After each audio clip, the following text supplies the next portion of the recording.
Uh, my name's Grace Hui Hui. I'm 48 years old. I was 46 when I had my SCAD. Actually, I was 45, 9 days out from my birthday. Okay, And I live in Valencia, California. okay. And if you could, just go ahead and describe, I guess, what your relationship is to SCADA. You had a SCAD incident then? Yes, May 20th of 2018.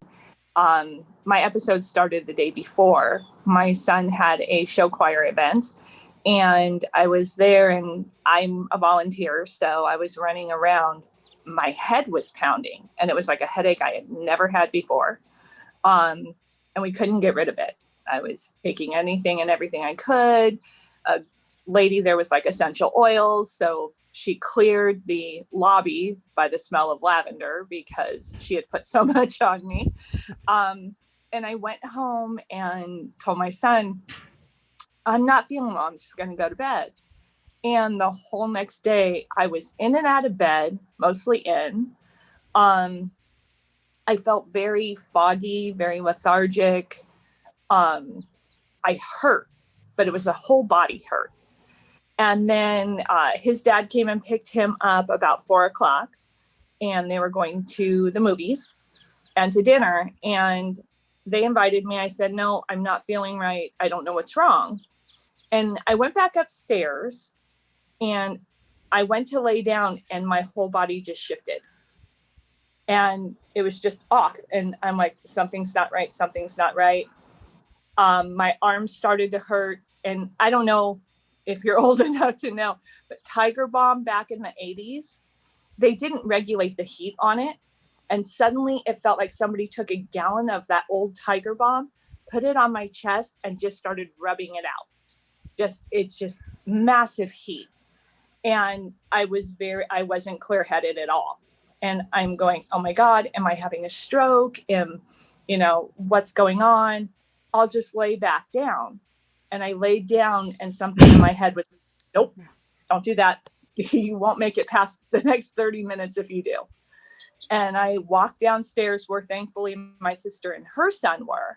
And she was looking at me, and I'm going through the checklist for a stroke in my head. And I couldn't get past the second, my mind wouldn't go past the second step. And I sat down in my recliner, and my sister's like, what's wrong? What's wrong? And I put my finger up, and I was just like a minute, give me a minute. And she's like, I think I should call 911. And I'm like, no, wait. And it wasn't going away. It was intensifying. And the heat was getting worse. And now I couldn't really feel my arms very much. And then into my hands. And then all of a sudden she said it looked like I grabbed onto a rope because my fist clenched. And she called 911, and they told her to have me recline. So we put my feet up, but my arms stayed in the air. And then the intense pressure or pain in my jaw started. And it went from 0 to 100 in less than 2 seconds. It was excruciating, but I couldn't open my mouth to cry, scream, or anything. I was frozen. And the paramedics got there, and I remember hearing him in my foyer, and I was still like this. And he walked in, he was right next to me. And as soon as I knew he was there, my arm just dropped. And I don't remember much after that. They put a monitor on me, and they're like, she's in a major cardiac episode right now. They got me onto the gurney. I remember hearing my goddaughter outside, but not much. As we got to the hospital, I came to, and my feet I was inclined like this. And I thought I was talking in a normal voice, but I guess I was whispering, asking, who put me in this position? And the paramedic's like, you're having a major cardiac episode. We don't know. We're almost to the hospital. Just hang in there. And I made a joke to him that was probably inappropriate, but I just wanted it not to be so serious. So I told him, next time he puts me in that position, he better have dinner and drinks waiting. So we got to the hospital and my family almost beat the ambulance there, including my son, who was 2 miles away at the movie theater. But I got in there and they're like, you're having a heart episode. We need to go in and find out what's going on. And I didn't understand. I mean, I had weight loss surgery 10 and a half years ago. I had lost 165 pounds. I had kept it off. I had eaten right. I didn't understand. What do you mean I'm having a heart episode? So they went in, they did the angiogram, and the cardiologist came in later and said, well, you had what's called a SCAD. I'm like, what? What is that? I've never heard of this. And so he explained to me that it mainly happens to women and what a SCAD is and the dissection and all of that. But I'm still sitting there going, wait, but I don't understand. And to this day, I still don't understand. Yeah. Okay. Sorry. Oh. Well, so they did you had never heard of SCAD before, but No. your first healthcare providers did recognize it as SCAD.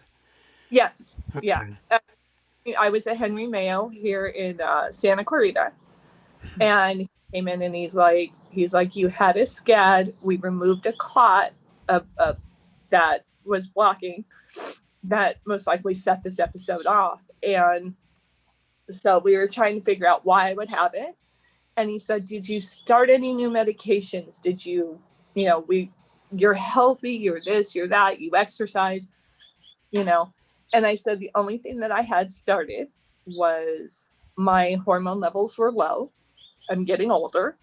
And so they put me on the pill, the birth control pill, 7 weeks to the day that my SCAD happened. Interesting. And so he was like, I believe that's what probably triggered it, because hormone levels increasing hormone levels can cause this. You're not pregnant, you're not, any of those things that can trigger them. So thankfully that was my last major episode. December of that year, I did start to feel the same symptoms. Went in but nothing happened. It was just elevated levels. But And what year was that again? 2018. Okay. Well, and it sounds like you benefited from, well, better awareness, because so many people who have earlier incidences, 2009, even 2013, 14, 15, people just don't seem to be recognized. And the hospital you went to, like, for those of us not familiar with Santa Clarita, is it like a teaching hospital, big hospital? It's a moderate size. It's a smaller hospital. They have an amazing cardiac unit. I now know. It's the only hospital here in this valley. But I mean, they said they don't get many SCAD patients through there. He was, for lack of a better term, almost excited because he was like, oh my gosh, you're a SCAD survivor. Yeah. And then a lot of women don't survive it. Yeah, I've always heard the advice you should get to know which are the best cardiac hospitals in your area, because that's where you want to go to. And of course it's not always the newest. It's not necessarily. So that's something that's good to know in advance. But that sounds like good. It sounds like they knew what they were doing. Do you think there was anything that you were able to do to really get the good outcome that you got? Some people don't get that good outcome. Very true. And actually, I listened to everything they said. I did every possible research I could do. I have an amazing partner, and she was the same way. She was looking everything up as soon as we found out. My son's father was incredible, and I have an amazing support system. And who also, now that I've had it, everyone around me knows exactly what a SCAD is. I try and get the most current information so that I'm not telling people things that aren't true. Like, I'm not guessing at any of it. I'm doing my research and I'm spreading the word, because it's not talked about. It's not, when I walk into my, a cardiologist's office, I want to see something about SCAD and I don't. And when I tell people in the healthcare profession, I had a SCAD, and they look at me cross-eyed, I'm like, no, you need to know what this is, because you need to be aware that this is a bigger deal than anybody realizes. Okay. Yeah. And Now, they need to. yeah. Are you comfortable talking about kind of the emotional journey you've gone through as a result of this? Yeah, it's, as you can tell, I'm crying now. It's still very hard. It's knowing that that could have been it. And I have my good days and my bad days. Um, for the most part, they're good days now. In the beginning, it was hard. I didn't understand why me. I didn't understand how this happened. I didn't understand, why didn't I know about it? Why didn't I know that this was a possibility? Did my doctor do something, because I had a GP, and why was I put on this hormone replacement when I was over 40? I'm anemic. I had weight loss surgery. These are all three factors that I should have never been put on that. Um, you know, Okay. and then you blame game, and you blame yourself, and you know, you blame the doctors, you blame yourself, you blame God, you blame your higher power, and it's very hard. And then you get angry Mm-hmm. because, wait, why did it happen to me and it didn't happen to Shirley 5 houses down? Mm-hmm. Why was I singled out? Mm-hmm. But realistically, I mean, everybody's like, well, now you have to be really careful on everything you do. Yes and no. I'm still going to live my life, and I'm going to have my good days and my bad days, because it definitely, and talk to people. My advice to people who go through this and don't know, talk to people. Don't Okay. shut yourself off. Don't get so angry that you're like, you don't understand what I'm going through. No, they don't. But you don't understand what they're going through watching you go through it. Okay. Anything I forgot to ask you that you'd like to say? Mm, Um, just be aware. We got to get this word out, because not knowing was the hardest thing. And not knowing, I do have some medical background, so I knew to look for certain things, but not everybody does, and not everybody's this lucky. I'm Mhm. blessed. I wake up every day and look at my son.